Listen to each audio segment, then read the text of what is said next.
क्रूरता नहीं चलेगी। जीने का हक किसको है? इंसान जानवर सबको है। जीने का हक किसको है? इंसान जानवर सबको है। आजादी का हक किसको है? इंसान जानवर सबको है। आजादी का हक किसको है? इंसान जानवर सबको है। हमारी पृथ्वी उनकी भी, हमारी पृथ्वी उनकी भी। पशु की पीड़ा कैसी है? इंसान पीड़ा जैसी है। पशु की पीड़ा कैसी है? इंसान पीड़ा जैसी है।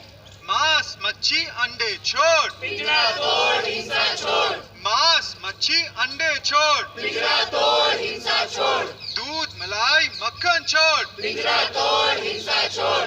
दूध मलाई मक्खन छोड़, पिंजरा तोड़ हिंसा छोड़।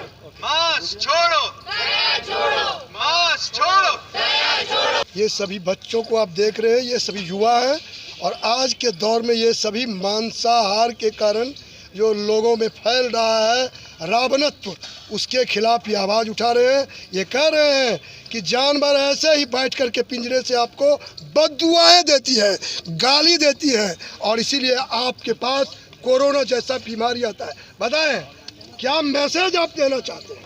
हम बस लोगों को एक ये बहुत सिंपल मैसेज देना चाहते हैं कि आज के समय में जो भी जानवरों से आने वाली चीज़ें होती हैं उन चीज़ों का लोगों को इस्तेमाल नहीं करना चाहिए, क्योंकि उन चीज़ों के कारण इन जानवरों पे बहुत शोषण और अत्याचार किया जाता है। जानवरों पे अत्याचार, मानव पर भी महा अत्याचार हो रहा है भाई साहब। दूध पर भी आप लोग मना कर रहे हैं। भाई दूध तो बढ़िया चीज़ है और शाकाहारी है, ऐसा क्यों? देखिए, पहली बात तो ये कि दूध शाकाहार नहीं है, क्योंकि शाकाहार का मतलब है जो शाक और आहार, मतलब जो पौधों से आती है। तो दूध तो शाकाहार किसी भी तरह से नहीं हुआ। लेकिन मैं समझ सकती हूँ कि लोग दूध को शाकाहार इसीलिए बोलते हैं कि उसमें किसी की हत्या नहीं होती है, गाय की हत्या नहीं होती है। लेकिन लोग ये नहीं सोचते हैं कि जो हो सकता है वो डायरेक्ट हत्या ना हो, लेकिन जो गाय दूध देने में असमर्थ हो जाती है तो वो तो कटने ही जाती है। कोई तो डेयरी फार्मर उसको पूरी ज़िंदगी नहीं पालते हैं। बड़ी बात, बहुत बड़ी बात। गौ हमारी माता है और ये चीन से ही आता है। क्यों? क्योंकि सुनते हैं वो लोग सब चीज़ खाता है। कहिए आप क्या कहना चाहते हैं? मैं ये बोलना चाहती हूँ कि जैसे कि मनीषा दी ने बताया कि दूध में हिंसा है। पहले के ज़माने में गायों को बहुत प्रेम से रखा जाता था, उन्हें घर के सदस्य की तरह व्यवहार किया जाता था और तभी वो लोग उनसे दूध लेते थे। पर आज के समय में डेयरी में, चाहे कितनी बड़ी डेयरी हो चाहे कितनी छोटी डेयरी हो, इस उद्योग में बहुत हिंसा है और हम सबको दूध का बहिष्कार करना चाहिए। क्या है आपका? हिमानी। जी आप बोले। जी मैं एक क्वेश्चन करना चाहती हूँ, सभी से एक प्रश्न करना चाहती हूँ कि गाय या भैंस या जो भी जानवर से हम दूध लेते हैं वो कब दूध देता है वो जानवर? तो आई थिंक अगर किसी को नहीं पता हो तो मैं क्लियर कर देती हूँ। कोई भी जानवर सिर्फ तभी दूध देता है जब उसके बच्चा होता है। तो और वो तभी तक दूध देता है जब तक उसका बच्चा थोड़ा बड़ा नहीं होता, 1 साल या 6 महीने, जो भी केस है, जब तक उसका बच्चा थोड़ा सा बड़ा नहीं होता। तो आई थिंक इसी एक क्वेश्चन आंसर से हमें एक बात साफ हो जाती है कि जो भी जानवर दूध देता है वो अपने बच्चे के लिए दूध देता है। जो हम दूध ले रहे हैं वो तो हमारा है ही नहीं लेने के लिए। देखिए, मैं एक बहुत अच्छी बात बताना चाहती हूँ कि शाकाहारी होने तो बहुत अच्छा है और वीगन होना उससे भी ज़्यादा अच्छा है। क्यों? क्योंकि आपको मालूम नहीं है, सबसे ज़्यादा जो दूध उत्पादन है हमारे देश करता है और सबसे ज़्यादा गाय और भैंसों का जो मांस का उत्पादन है वो भी बाकी देशों में हमारा देश ही बेचता है।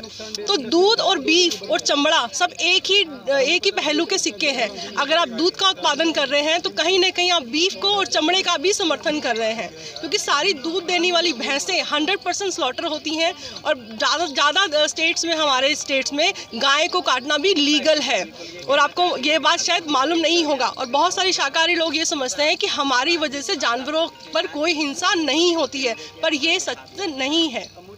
तो आप सुन रहे हैं इन लोगों की बातों को, समझ सकते हैं। मोदी जी तक अगर ये बात अगर आप लोग इसी तरह से भेजते रहे हमारे चैनल की आवाज़ को, तो मोदी जी एक तरफ ऐसे संत को सम्मानित किए जो न कभी दूध खाया न कभी मक्खन खाया, 130 साल उनकी उम्र हो गई है, आप सब हो गया है, और उनका जो है चेहरा आपने देखा किस तरह से राष्ट्रपति को झुक करके उन्होंने प्रणाम किया, और ये उनका ही देन है। वैसे ही प्रेरणा इनको कहीं से मिली, ये लोग भी ऐसे ही चिरंजीवी हो, ऐसे दीर्घायु हों और देश को इस तरह के खान पान से बचाए जिससे कोई भयानक महामारी हमारे देश पर हमला न कर सके, और ऐसे ही खूबसूरत बच्चे हमारे देश में हो, हमारे देश के विचार अच्छे हो, जैसा खाएंगे अन्न वैसा होगा मन, तो हमारा देश टॉप पे जाएगा, सर्वश्रेष्ठ होगा। इसी उम्मीद के साथ मैं जंतर मंतर से इनके इस आंदोलन का समर्थन कर रहा हूं और आप लोगों से भी समर्थन करने की उम्मीद करता हूं। जो हमारे दर्शक हैं, कृपया आप हमें लाइक करें ना करें, लेकिन इसको शेयर जरूर करें। क्या कर रही हैं आप? कहाँ की रहने वाली हैं? जी मैं मध्य प्रदेश शिवपुरी से बिलोंग करती हूँ। यहाँ दिल्ली में क्या करते हैं? क्या मैं डिफेंस के लिए प्रिपेयर कर रही हूँ, लेफ्टिनेंट के लिए आर्मी। क्या क्या मैसेज दे रही हैं आप? जी मैं वीगनवाद के लिए मैसेज दे रही हूँ। जो वीगनवाद है ये एक्चुअली लोगों को लगता है कि शाकाहार से जुड़ी हुई चीज़ है। ये शाकाहार इसका सिर्फ एक अंश है वीगनवाद का। वीगनवाद क्या है? एक जीवन शैली है जो हम रोज़मर्रा की हमारी ज़िंदगी होती है उसमें जो हम उपभोग करते हैं, तो उपभोग में हमारे उत्पाद भी आ गए, और उत्पाद के साथ साथ हम जो क्रिया कर रहे हैं, जैसे कि अगर हम ट्रैवल कर रहे हैं तो उसमें हम जिस भी जीव का इस्तेमाल कर रहे हैं, हमारे पास पैर हैं, अगर हम घूमना चाहते हैं, फिरना चाहते हैं तो अपने पैरों का इस्तेमाल करिए, अदरवाइज़ घर में बैठिए। किसी और की ज़िंदगी पे आपका हक नहीं है कि आप उसे अपने तरीके से इस्तेमाल करें या उसका शोषण करें। क्यों? क्योंकि जब आप उनका उत्पाद इस्तेमाल कर रहे हैं या फिर उनका शोषण कर रहे हैं अपने इस्तेमाल के लिए, तो क्या होता है कि इससे ना एक बढ़ावा मिलता है लोगों को, ठीक, वही उत्पाद इस्तेमाल करने के लिए। तो उससे क्या होता है कि इंडस्ट्री, फैक्ट्रीज़, ये सब का निर्माण होता है फिर, ठीक है। तो उन्हें क्या करता है, एज अ बिज़नेस इस्तेमाल किया जाता है, ठीक है, बिज़नेस बैठ जाता है। अब बिज़नेस में क्या होगा, इंसान सिर्फ किस चीज़ पे फोकस करता है? अपने मुनाफे पे, और मुनाफे के पीछे चाहे जो हो रहा हो, शोषण हो रहा है किसी का, किसी को किसी तरीके से मारा जा रहा है, काटा जा रहा है, किसी को कोई कदर नहीं रहती, क्योंकि ये सब कुछ कहाँ हो रहा होता है? दीवार के पीछे, ठीक। और दीवार के सामने लाने वाले जो लोग हैं उनका जो संख्या है वो काफ़ी कम है। तो वो क्या करते हैं, कुछ वीडियोस अपलोड करते हैं या जो भी है, पर लोगों से ना वो वीडियोस देखी नहीं जाती है, क्योंकि क्रूरता इस स्तर की होती है कि उनके आँख से आंसू आए उससे पहले उसे हटा देते हैं अपने सामने से। देखो 6 फुट है हमारी हाइट है, हम हर किसी को, देखो आज हमने 4-5 लोगों को यही बोला है कि जितना आप बोलते रहेंगे कि आप कमज़ोर हो जाएंगे वीगन खाने से, वो गलत है। 6 फुट का कद हमारा, 95 किलो हमारा वेट। पहले हम कमज़ोर थे, 3 साल पहले भगवान की दया से वीगन बनने के बाद हमारे अंदर ये स्फूर्ति आई है। तो कृपया शुद्ध शाकाहार अपनाइए, अपने शरीर को वो दीजिए जो आपका शरीर मांग रहा है।